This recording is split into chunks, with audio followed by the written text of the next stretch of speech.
Hello friends, good morning. എല്ലാവർക്കും super കൺമണി സീരിയലിന്റെ latest episode റിവ്യൂയിലേക്ക് സ്വാഗതം. അങ്ങനെ കൃഷും കൺമണിയും തമ്മിൽ ഗസ്റ്റ് ഹൗസിൽ വെച്ചിട്ട് കാണുകയാണ്. കൺമണി കൃഷിനോട് പറയുന്നുണ്ട്, കടപ്പാടെന്ന് വെച്ചാൽ അങ്ങോട്ട് മാത്രമല്ല തിരിച്ച് ഇങ്ങോട്ടും ഉണ്ടാവണമെന്ന് കൺമണി പറയുമ്പോൾ കൃഷി പറയുന്നുണ്ട്, കറക്റ്റ്, ഈ പറഞ്ഞത് കറക്റ്റാണ്. ഞാനും ഇത് തന്നെയാണ് പറഞ്ഞു വന്നത്. നമ്മൾ രണ്ടുപേരും ഒരു വഴിക്ക് തന്നെ തോണി തഴയുന്ന രണ്ട് ആളുകളാണ്. ഒരാൾ വീണു പോകുമ്പോൾ താങ്ങും തണലാകുമെന്ന് പറഞ്ഞിട്ട് കൃഷി കൺമണിയെ ചേർത്ത് പിടിക്കാൻ പോകുമ്പോൾ കൺമണി കൃഷിനോട് ദേഷ്യപ്പെടുന്നുണ്ട്. പറഞ്ഞ് എൻ്റെ ദേഹത്ത് തൊടാൻ വരുന്നു, നിങ്ങളോട് ആരാ പറഞ്ഞത് എൻ്റെ ദേഹത്ത് തൊടാൻ എന്ന് കൺമണി പറയുമ്പോൾ കൃഷി പറയാണ്, നീ എൻ്റേതായതുകൊണ്ടാണ് ഞാൻ നിന്നെ തൊട്ടത്. ദൈവം തീരുമാനിച്ചതാണ് നീ എൻ്റേതാണെന്ന്. ഇപ്പം നടന്നതിനെല്ലാം കാരണം 100% ഞാൻ തന്നെയാണ് കാരണം കൺമണി. അതുകൊണ്ട് ഞാൻ നിന്നോട് മാപ്പ് ചോദിക്കുന്നു. അന്ന് എൻ്റെ ശത്രുവിൻ്റെ കൂടെ നിന്നെ കണ്ടപ്പോൾ എനിക്ക് വല്ലാത്ത ദേഷ്യം വന്നു. ബലരാമൻ്റെ കൂടെ അന്ന് രാത്രിയിൽ ഞാൻ കഴിഞ്ഞത് തന്നെ വെറുപ്പോടുകൂടിയായിരുന്നു. അതുകൊണ്ടാണ് എനിക്ക് നിന്നോട് അത്രയ്ക്ക് ദേഷ്യം തോന്നിയത് എന്ന് പറയുമ്പോൾ കൺമണി പറയുകയാണ്, അന്ന് രാത്രിയിൽ എനിക്കുണ്ടായ സങ്കടം കൃഷി സാറിന് അറിയുമോ? സാറിന് പുറത്തിറക്കുക എന്നല്ലാതെ എൻ്റെ മനസ്സിൽ വേറെ ഒന്നും ഉണ്ടായിരുന്നില്ല.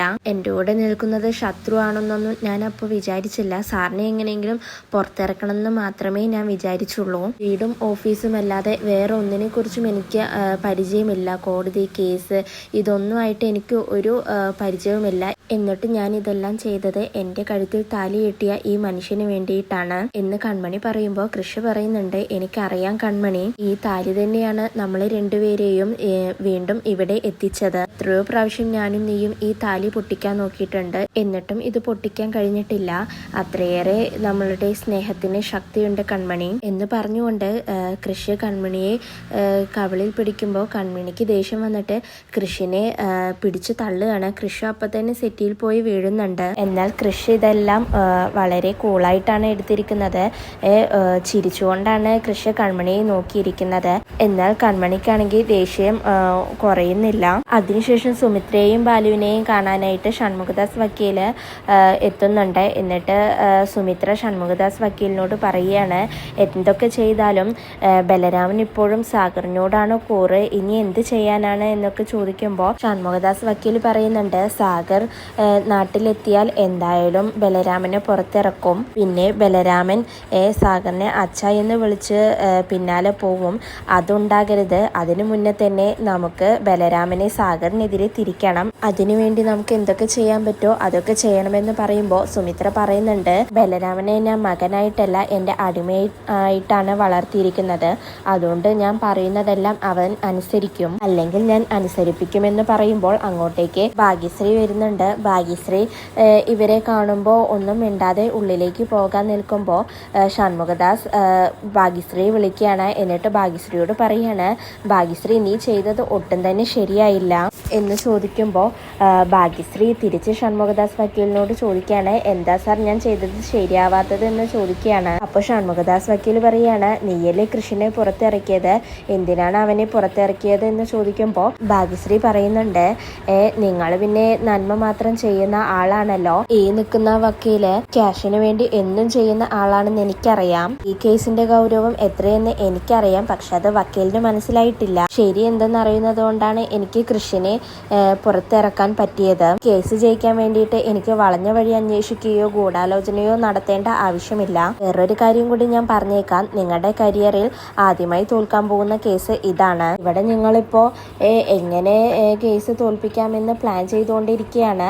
അതെനിക്കറിയാം. പക്ഷെ നിങ്ങൾ എന്തായാലും ഈ കേസിൽ ജയിക്കാൻ പോകുന്നില്ല എന്ന് പറയുമ്പോൾ ഷൺമുഖദാസ് വക്കീൽ പറയാണ്, അങ്ങനെയൊന്നും ഇപ്പം തന്നെ പറയല്ലേ, എന്താ സംഭവിക്കാൻ പോകുന്നതെന്ന് നമുക്ക് നോക്കാമെന്ന് പറയുമ്പോൾ ഭാഗ്യശ്രീ പറയുന്നുണ്ട്, എന്താ സംഭവിക്കാൻ പോകുന്നത് എന്ന് എനിക്കറിയാം. ന്യായത്തിനെതിരെ നിൽക്കുന്നവർ എന്തെങ്കിലും ഒരിക്കൽ വീണേ പറ്റൂ, അത് പ്രകൃതി നിയമമാണ്. എന്തായാലും നിങ്ങൾ ഈ കേസിൽ തോൽക്കും, ഉറപ്പിച്ചോ എന്ന് പറഞ്ഞിട്ട് ഭാഗ്യശ്രീ ഉള്ളിലേക്ക് പോവുകയാണ്.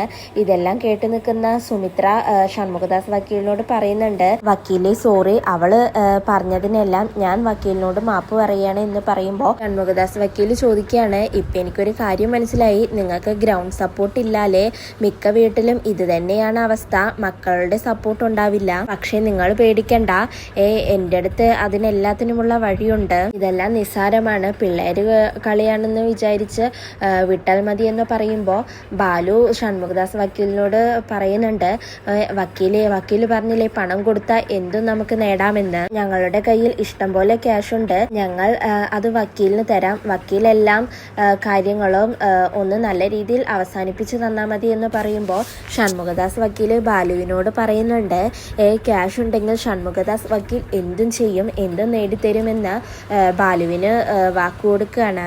അതിനുശേഷം കൃഷി വിശന്നുകൊണ്ടിരിക്കുകയാണ്. എന്നിട്ട് കൺമണിയോട് പറയാണ്, എനിക്ക് വിശക്കുന്നുണ്ട് എന്ന്. അപ്പോൾ കൺമണി ദേഷ്യം വന്നുകൊണ്ട് കൃഷിനോട് പറയാണ്, ഭക്ഷണം എവിടെയുണ്ട്, എടുത്ത് കഴിച്ചോ എന്ന് പറയുമ്പോൾ കൃഷി പറയാണ്, രണ്ടുപേർക്കും ഒരുമിച്ച് കഴിക്കാമെന്ന് പറയുമ്പോൾ കൺമണി പറയാണ്, എനിക്ക് വേണ്ട, ഒറ്റയ്ക്ക് അങ്ങ് കഴിച്ചാൽ മതി എന്ന് പറയുമ്പോൾ കൃഷി എഴുന്നേറ്റ് പോയി ഫുഡ് എടുത്ത് ഒറ്റയ്ക്ക് കഴിക്കാൻ പോവാണ്. കൺമണിയെ ഫുഡ് കഴിക്കാൻ ഒരുപാട് നിർബന്ധിക്കുന്നുണ്ടെങ്കിലും കൺമണി വാശിയോടെ തന്നെ നിൽക്കുകയാണ്. ഫുഡ് കഴിക്കണമെന്നുണ്ടെങ്കിലും കൃഷിന് മുന്നിൽ തോറ്റ് കൊടുക്കാതെ കൺമണി കടിച്ചു പിടിച്ച് നിൽക്കുകയാണ്. വീണ്ടും കൃഷി കൺമണി ഫുഡ് കഴിക്കാൻ വേണ്ടിയിട്ട് കലവില്ല എന്ന് സംസാരിച്ചുകൊണ്ടിരിക്കുമ്പോൾ കൺമണി കൃഷിനോട് ചോദിക്കുകയാണ്, സാറിന് ഒട്ടും നാണമില്ലേ ഇങ്ങനെ കലവില്ല എന്ന് സംസാരിച്ചുകൊണ്ടിരിക്കാൻ എന്ന് ചോദിക്കുമ്പോൾ കൃഷി പറയുകയാണ്, എന്നാ ശരി, ഞാനിന്ന് ഇനി സംസാരിക്കുന്നില്ല, ഇനി ഡയലോഗ് ഇല്ല, ആക്ഷൻ മാത്രം, കോമഡി ആക്ഷൻ മാത്രമാണ് ഇനി ഞാൻ കാണിക്കാൻ പോകുന്നത് എന്ന് പറഞ്ഞിട്ട് കൃഷി കൺമണിയെ നോക്കിയിട്ട് ഓരോ ആക്ഷൻ കാണിക്കുകയാണ്. ഇതൊന്നും കാണിച്ചിട്ടും കൺമണിയുടെ ദേഷ്യം മാറുന്നില്ല എന്ന് മനസ്സിലായ കൃഷി ഇനി ഒരേ ഒരു മാർഗമുള്ളൂ എന്ന് പറഞ്ഞിട്ട് ഫുഡെല്ലാം അവിടെ വെച്ചിട്ട് കൺമണിയുടെ മുന്നിൽ വെച്ചിട്ട് മാപ്പ് എന്ന് പറഞ്ഞിട്ട് ഏത്തോടെയാണ്. ഇത് കാണുമ്പോൾ കൺമണിക്ക് വളരെ സങ്കടമാവുകയാണ്. കൺമണി വേഗം എഴുന്നേറ്റ് കൃഷിന്റെ കൈ പിടിച്ചിട്ട്, വേണ്ട സാർ എന്നോട് സോറിയോ മാപ്പൊന്നും പറയണ്ട എന്ന് പറഞ്ഞുകൊണ്ട് കൃഷിനെ കെട്ടിപ്പിടിച്ച് കരയാണ്. കൃഷി അപ്പൊ തന്നെ കൺമണിയെ ചേർത്ത് പിടിക്കുന്നുണ്ട്. കൃഷിനപ്പോൾ വളരെ സന്തോഷമാവുന്നുണ്ട്. അതിനുശേഷം കരഞ്ഞുകൊണ്ടിരിക്കുന്ന കൺമണിയുടെ കണ്ണൊക്കെ തുടച്ചുകൊണ്ട് കൃഷി പറയാണ്, കൺമണി ഇനി കരയണ്ട, ഇനി ഞാൻ നിന്നെ സങ്കടപ്പെടുത്തില്ല എന്നൊക്കെ പറഞ്ഞിട്ട് വീണ്ടും കൃഷി കൺമണിയെ സന്തോഷിപ്പിക്കാൻ നോക്കുകയാണ്. കൃഷി പറയുന്നത് കേട്ടിട്ടെല്ലാം കൺമണിക്കും അപ്പോൾ വളരെ സന്തോഷമാവുന്നുണ്ട്. അതിനുശേഷം കൃഷിയും കൺമണിയും ഒരുമിച്ച് ഫുഡ് കഴിക്കുകയാണ്. കൃഷി കൺമണിക്കും കൺമണി കൃഷിനും ഫുഡൊക്കെ വാരി കൊടുക്കുന്നുണ്ട്. പിന്നീട് ഹോസ്പിറ്റലിൽ കിടക്കുന്ന വരുണിനെ കാണാനായിട്ട് പോലീസ് അനിരുദ്ധ് സാർ വരുന്നുണ്ട്. എന്നിട്ട് വരുണ് അനിരുദ്ധ് സാറിനോട് പറയാണ്, ഇനി മരിക്കും വരെ ഞാൻ സാറിനോട് ഒരു സഹായവും ചോദിക്കില്ല, പക്ഷേ എനിക്ക് ഇപ്പോൾ ഒരു സഹായം ചെയ്യണം, ആ കൺമണിയെ എങ്ങനെയെങ്കിലും പൂട്ടണം സാർ എന്ന് വരുൺ പറയുമ്പോൾ വരുണിന്റെ അച്ഛൻ അനിരുദ്ധ് സാറിനോട് ചോദിക്കുന്നുണ്ട്, ആ കൺമണിയെ 101 പവൻ തട്ടിയെടുത്തു എന്ന് പറഞ്ഞിട്ട് അകത്താക്കിക്കൂടെ എന്ന് ചോദിക്കുമ്പോൾ അനിരുദ്ധ് സാറ് പറയുന്നുണ്ട്, സ്ത്രീധനം കൊടുത്തതിന് നിങ്ങൾക്കെതിരെയും കേസ് വരുമെന്ന് പറയുമ്പോൾ അവർ പറയുന്നുണ്ട്, എന്നാൽ നമുക്ക് വേറെ വഴി നോക്കാമെന്ന് പറയുമ്പോൾ അനിരുദ്ധ് സാറ് പറയുന്നുണ്ട്, കുറച്ച് വളഞ്ഞ വഴി നോക്കണമെന്ന് പറയുമ്പോൾ വരുൺ പറയാണ്, നേരെ വഴിക്ക് പോയിട്ടോ ഒന്നും നടക്കുന്നില്ല, ഇനി കുറച്ച് വളഞ്ഞ വഴി കൂടെ തന്നെ നമുക്ക് പോവാം, ആ കൃഷിനെ എങ്ങനെയെങ്കിലും പൂട്ടണം, ആ കൃഷിനും കൺമണിക്കും എനിക്ക് നല്ലൊരു പണി കൊടുക്കണം, അതിനുവേണ്ടി സാർ എന്തെങ്കിലും ചെയ്തു തരണം, ഇനിയിപ്പോൾ എൻ്റെ കൂടെ ആരുണ്ടെങ്കിലും ഇല്ലെങ്കിലും ശരി, എനിക്ക് ജീവൻ ബാക്കിയുണ്ടെങ്കിൽ ഞാൻ അവരോട് പ്രതികാരം ചെയ്തിരിക്കുമെന്ന് പറയുമ്പോൾ അനിരുദ്ധ് സാറ് പറയുന്നുണ്ട്, വരുണേ നീ ഇപ്പം എന്തായാലും സമാധാനപ്പെടെ, എല്ലാത്തിനും ഞാനുണ്ട് നിന്റെ കൂടെ എന്ന് പറയുന്നുണ്ട്. അതിനുശേഷം സിസ്റ്റർ വരുണിന് ഇഞ്ചക്ഷൻ എടുക്കാൻ വേണ്ടിയിട്ട് വരുന്നുണ്ട്.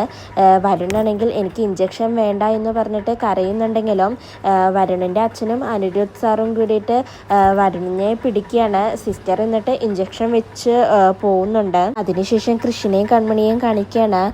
കൺമണി കൃഷിനോട് പറയാണ്, സത്യമാണ് സാറ് പറഞ്ഞത്, ദൈവം ഒരിക്കലും നമ്മളെ പിരിയിക്കില്ല, ഞാനിന്ന് സാറിനോട് ഒരിക്കലും മിണ്ടില്ല കാണില്ല എന്നൊക്കെയാണ് വിചാരിച്ചത്, പക്ഷേ ഈശ്വരനായിട്ട് ഏട്ടത്തിയെ കൊണ്ട് എന്നെ വീട്ടിൽ നിന്നും ഇറക്കി വിട്ടു, ഇപ്പിതാ സാറും വന്നു, നമ്മൾ ഇവിടെ വെച്ച് കാണണം, നമ്മളുടെ പ്രശ്നങ്ങളെല്ലാം ഇവിടെ വെച്ച് തീർക്കണം എന്നായിരിക്കും വിഘ്നേശ്വരൻ വിചാരിച്ചിട്ടുണ്ടാവുക എന്ന് കൺമണി പറയുന്ന സമയത്ത് കൃഷിന്റെ ഫോണിലേക്ക് ഒരു കോള് വരുന്നുണ്ട്. കൃഷിന്റെ ഫോണിലേക്ക് കോള് വരുന്ന സമയത്ത് കൺമണി ആകെ ഷോക്കായി നിൽക്കുന്നുണ്ട്. ഇതോടുകൂടിയാണ് ഇന്നത്തെ എപ്പിസോഡ് അവസാനിക്കുന്നത്.